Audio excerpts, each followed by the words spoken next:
सदन से जो विपक्ष बार बार वॉकआउट कर रहा है, ये बात समझ नहीं आ रही। मैं तो सिर्फ इतना कहना चाहूँगा कि भारतीय जनता पार्टी ने सवाल क्या पूछा और किस प्रकार से उनके विधायक खड़ा होकर सवाल पूछने की कोशिश कर रहे थे। ना तो वो अपनी पार्टी को संभाल पा रहे हैं, सप्लीमेंट्री का सवाल पूछने के लिए भी बार बार हाथ उठा रहे हैं। हमारी सरकार बनने के बाद मैंने बार बार कहा कि भारतीय जनता पार्टी की सरकार के समय नौकरियां बिकती रही, सबऑर्डिनेट सिलेक्शन बोर्ड में पेपर लीक किए गए, पुलिस भर्ती में घोटाला हुआ। हमने उस भ्रष्टाचार के चोर दरवाजे को, सबऑर्डिनेट सिलेक्शन बोर्ड को भंग किया और नया बोर्ड राज्याचार्य नियोग बनाया। उससे पहले भर्तियां कैसे हुई? हमसे सवाल पूछा कि 23,000 जो भर्तियां, उसका जवाब दो, और 23,000 भर्तियों का हम उनको जवाब दे रहे कि 3,000 लोग जो हैं वो batch wise TGT arts, TGT medical, TGT non medical और को भरा जा चुका है। 1700 के करीब जेबीटी के बैच वाइज भरे जा चुके हैं। राज्याचार्य नियोग से 31 अगस्त में 982 TGT arts, TGT medical, TGT non medical को भरने की प्रक्रिया शुरू है। 600 जेबीटी के भरने की प्रक्रिया शुरू है और 5,000 पंप ऑपरेटर लग चुके हैं। 2,061 वन मित्र लग चुके हैं।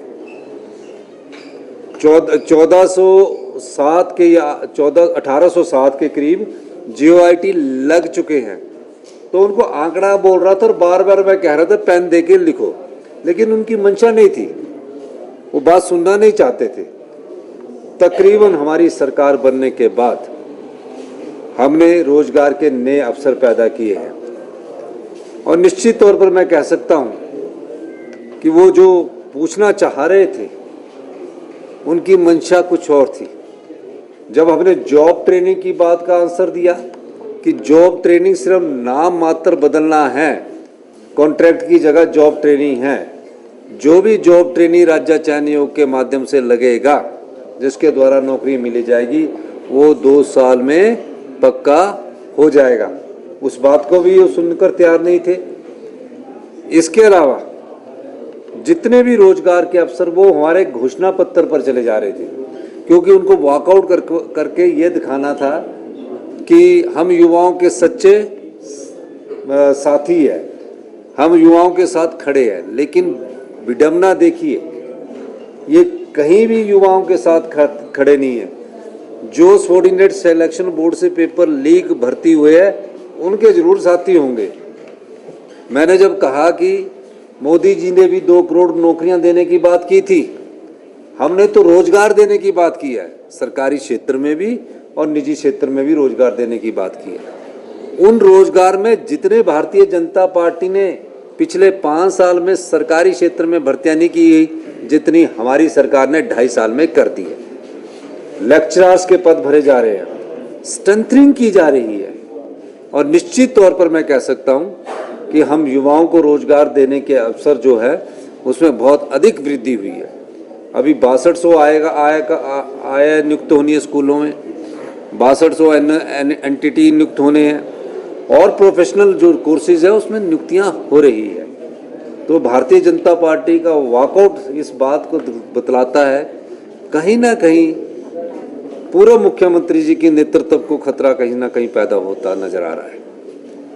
मैं देखता हूं कि पूर्व मुख्यमंत्री जी को हाथ खड़ा करते बोलने के लिए, जैसे ही पूर्व मुख्यमंत्री जयराम ठाकुर जी हाथ पूरा खड़ा करते हैं, उधर से रणधीर शर्मा जी, विक्रम ठाकुर जी, सतपाल सत्ती जी, सब नेता अपना हाथ खड़ा करके अपनी बात कहना चाहते हैं। अरे भाई, आपने जयराम जी को विपक्ष का नेता चुना है, अगर वो हाथ खड़ा करते तो और विधायकों को हाथ नहीं खड़ा करना चाहिए, उनकी बात सुननी चाहिए। लेकिन लगता है कि 5 गुटों में जो भाजपा बटी है वो सुनना ही नहीं चाहती है, लेकिन हम उनको सुनाने का पूरा मौका देंगे। इसलिए सबसे लंबा चौथा ऐतिहासिक सेशन हमने किया है। सर 5 साल में उनकी सरकार में तो भर्तियां हुई नहीं, उनके समय तो पेपर लीक हुए हैं, उनके समय पुलिस भर्ती पेपर लीक हुआ, सबॉर्डिनेट सिलेक्शन में जो उनके समय के लोग हैं हमने उनके खिलाफ कार्रवाई की, जेल की सलाखों के पीछे भेजा। अगर उनकी भर्तियों की बात की कि हमारे समय की सैंक्शन पोस्टें हैं, अब अतीत में अगर जीना है कि हमारे समय की है, वो गलत बात है। अभी हमने 200 मेडिकल ऑफिसर्स की नियुक्तियां कर दी, का रिजल्ट निकलने वाला है। 1200 पुलिस वालों की भर्ती प्रक्रिया शुरू की गई है। 700 होमगार्ड की भर्ती प्रक्रिया शुरू होने वाली है। 984 पटवारियों की भर्ती प्रक्रिया शुरू होने वाली है। रोगी मित्रों की भर्ती प्रक्रिया शुरू होने वाली है। पशु मित्र हमने भर्ती कर दिए हैं, भर्ती करने की भर्ती स्वीकृति कर दी है, भर्ती की प्रक्रिया शुरू होने वाली। नौकरी ही नौकरी, ये तो है जो सरकारी क्षेत्र में विभिन्न प्रकार से नौकरियां मिली जा रही है, लेकिन निजी क्षेत्र में भी नौकरियां मिलेगी। कैसी बातें करते हैं ये लोग कि जो मोटरसाइकिल वाली नौकरी मिली। हमने निजी क्षेत्र में ओवरसीज डिपार्टमेंट बनाया। पहली बार हिमाचल प्रदेश में ओवरसीज डिपार्टमेंट बना और भारत सरकार से स्टेट इलेक्ट्रॉनिक्स कॉर्पोरेशन को उसका लाइसेंस मिला है। हमने कहा जो भी नौकरियां विदेशों में मिलेगी उसका एम्बेसडर के साथ हमारी बातचीत चल रही है, और उस जो भारत सरकार में जो विभिन्न कंट्रियों के एम्बेसडर है, जापान के हैं, जर्मन के हैं, अरबियन कंट्रीज़ के हैं, इनके साथ बातचीत चल रही है। हम चाहते हैं कि जो भी विदेश में हमारा युवा साथी नौकरी करने के लिए चुना जाएगा उसका रिकॉर्ड भी रखा जाए कि कौन से विभाग में रखा है और कहाँ नौकरी कर रहा है, उससे क्या वो काम करवाया जा रहा है जिस नौकरी के लिए चुनकर भेजा। हमने कहा कि हम अपनी एजेंसी के माध्यम से उनकी नियुक्तियां करेंगे।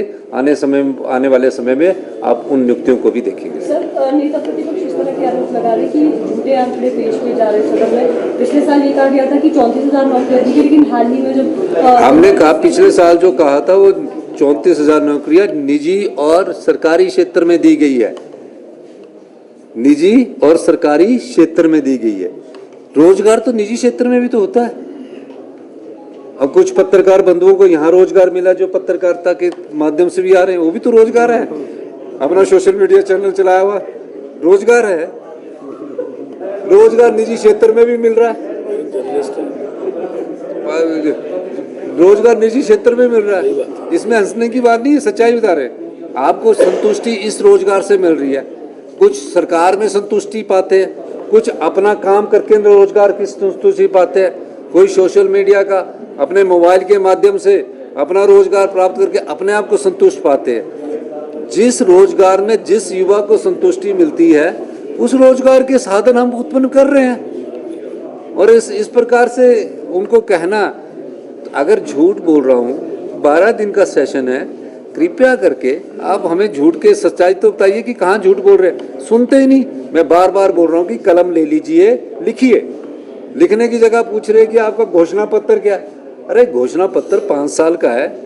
हम भारतीय जनता पार्टी की अगर बात करें तो उन्होंने 2 करोड़ रोजगार देने की बात की थी प्रतिवर्ष, प्रत्येक साल 2 करोड़ रोजगार दे रहे हैं। वो आपको पता होगा कि दे रहे कि नहीं दे रहे। हम तो आंकड़ों के साथ अपना रोजगार दे रहे हैं, पर उनको ऐसा लगता है कि हमें सोशल मीडिया में जाकर युवाओं की सहानुभूति लेनी है और हम युवाओं की बात करते हैं।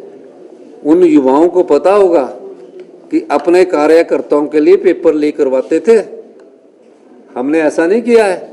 वन मित्र लगाए 2061 मेरिट पर लगे। आज बेटे और बेटियां जो भी नौकरी पर लगी है वो 90% वाले लोग लगे हैं। कोई भी पेपर इस सरकार में कोई लीक नहीं कर सकता। कोई भी कई प्रकार की अफवाहें उठाई कि पेपर लीक हो गया, हमने बोला FIR दर्ज करो। किसने की? हमारी सरकार किसी भी प्रकार से युवाओं के साथ न्याय नहीं कर रही है। लेकिन होता क्या है, सेशन के समय, चलो ये तो स्पीकर साहब ने कहा कि ये जो बाहर गए हैं ये रजिस्टर्ड नहीं होगा।